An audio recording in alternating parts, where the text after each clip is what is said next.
Hi SPO families எல்லோரும் எப்படி இருக்கீங்க? We all are doing good.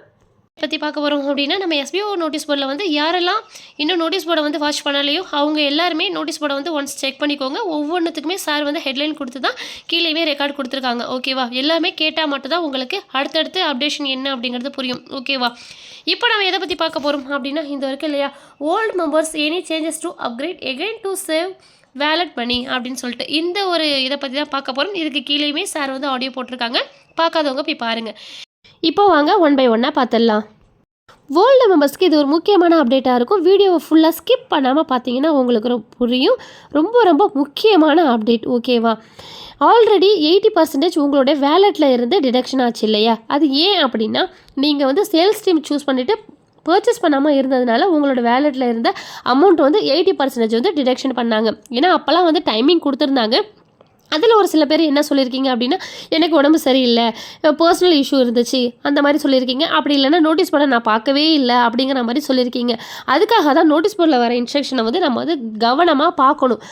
பார்க்கல அப்படின்னா உங்களுக்கு தான் கஷ்டம்.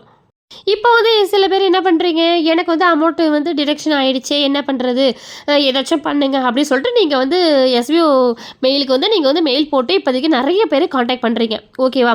அதனால் கம்பெனியில் ஒரு விஷயத்த யோசிச்சுட்டு இருக்காங்க. ஓல்டு மெம்பர்ஸுக்கு மறுபடியும் அப்கிரேட் செய்ய ஒரு சான்ஸ் கொடுக்கலாமா அப்படின்னு சொல்லிட்டு யோசிச்சுட்டு இருக்காங்க. ஆனால் இது ஆட்டோமேட்டிக் ப்ராசஸ் கிடையாது, முழுக்க முழுக்க மேனுவல் ப்ராசஸ் தான். அதனால் இதுக்காக தனியாக ஒர்க் பண்ண வேண்டியிருக்கும். ஓகே? அதனால் முதல்ல எவ்வளோ பேர் உண்மையாகவே இதில் வந்து இன்ட்ரெஸ்டாக இருக்காங்க அப்படின்னு சொல்லிட்டு ஃபஸ்ட்டு தெரிஞ்சுக்கணும் அப்படின்னு நினைக்கிறாங்க. அதுக்காக தான் மினிமம் 100 முதல் 200 மெயிலாச்சும் வரணும் அப்படின்னு சொல்லியிருக்காங்க. சரியா?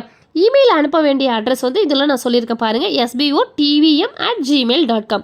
மெயிலில் கண்டிப்பாக உங்கள் நேம் அண்டு ஸ்டாஃப் ஐடி கண்டிப்பாக இருக்கணும்.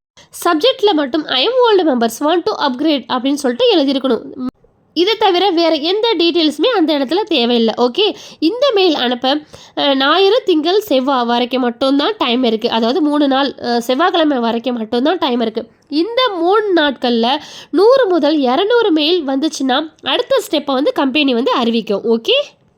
அதுக்கப்புறம் அப்கிரேட் எப்படி பண்ணணும், என்ன ப்ராசஸ் பண்ணணும் அப்படின்னு சொல்லிட்டு தனியாக சொல்லுவாங்க. நீங்கள் அனுப்புகிற மெயிலை வந்து கம்பெனிக்கு ப்ரூஃபாக சென்ட் பண்ணுவாங்க. இப்போ முக்கியமான விஷயம், அப்கிரேட் வெற்றிகரமாக முடிஞ்சால் வேலெட்டில் டிடெக்ட் ஆன அந்த 80% அமௌண்ட் திரும்ப கிடைக்க வாய்ப்பு இருக்குது. ஆனால் அந்த அமௌண்ட் வந்து அதே அஃபிலியேட் வேலெட்டுக்கு வந்து வரவே வராது. ஓகேவா? மேனுவலாக ப்ராசஸ் மூலம் வேறு ஒரு மெத்தடில் க்ரெடிட் பண்ணுவாங்க. அதுவும் உடனே நடக்காது. எல்லோரோட அப்கிரேட் ப்ராசஸ் கம்ப்ளீட் ஆன பிறகு தான் லிஸ்ட்டு ரெடி பண்ணி க்ரெடிட் பண்ணுவாங்க. அதனால் ஓல்டு மெம்பர்ஸில் இன்ட்ரெஸ்டடாக இருக்கிறவங்க மட்டும் இந்த வாய்ப்பை பயன்படுத்தி மெயில் அனுப்புங்க. இந்த தகவலை மற்ற ஓல்டு மெம்பர்ஸுக்குமே ஷேர் பண்ணுங்கள். செவ்வாய்க்கிழமைக்குள்ளே 100லேருந்து 200 மெயில் வருதான்னு பார்த்துட்டு தான் அதுக்கப்புறமா கம்பெனி வந்து ஃபைனல் டிசிஷன் எடுக்கும். ஓகேவா? இந்த வீடியோ உங்கள் எல்லாருக்குமே யூஸ்ஃபுல்லாக இருந்திருக்கும்னு நம்புகிறேன். லைக் பண்ணுங்கள், கமெண்ட் பண்ணுங்கள், ஷேர் பண்ணுங்கள். தேங்க்ஸ் ஃபார் வாட்சிங்.